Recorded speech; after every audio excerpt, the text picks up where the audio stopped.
మాడుగుల హల్వా. ఇది మనం సొంతంగా చేసుకొని ఇలా తింటే ఎంత రుచిగా ఉందో మీరు తయారు చేసుకుంటారని చూపిస్తున్నాను. దానికోసం తెల్లగా ఎలా ఉన్న గోధుమలు నేనైతే 1 కప్పు తీసుకున్నాను. 24 గంటలు నానబెట్టేస్తే ఇలాగా చక్కగా మెత్తగా ఇలా అయిపోతాయి. ఆ మెత్తగా అయినవి మనం ఏం చేయాలంటే రుబ్బితే రుబ్బుకోవచ్చు, లేకుంటే మిక్సీ పట్టేసుకొని ఇలా కొద్దిగా వాటర్ వేసుకొని చిక్కగా పాలు వచ్చే వరకు ఫిల్టర్ చేసుకోవాలి.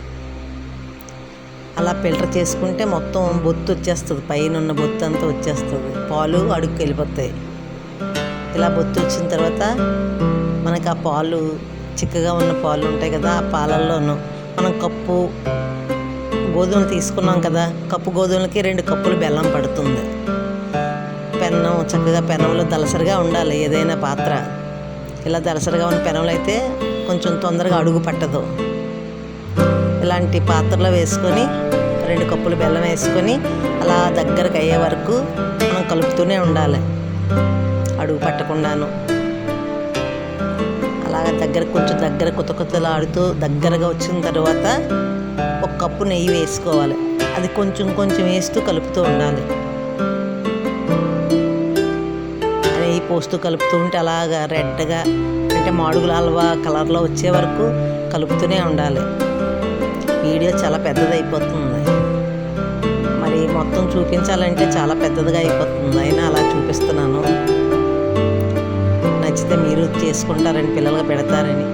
చాలా ఆరోగ్యం కదా, గోధుమలు మంచిదే, నెయ్యి మంచిదే, బెల్లం కూడా మంచిదే. పిల్లలకి ఇలా తయారు చేసి పెట్టుకుంటే మనం తిన్నా పిల్లలకు పెట్టుకున్నా చాలా ఆరోగ్యం కదా.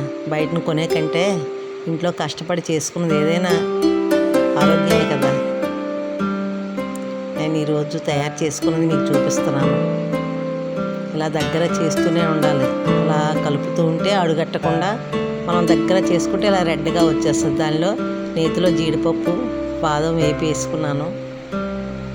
అది ప్లేట్కి నెయ్యి రాసి దానిలో చక్కగా చల్లారిన తర్వాత ముక్కలుగా కట్ చేసుకుంటే హల్వా రెడీ అయిపోతుంది.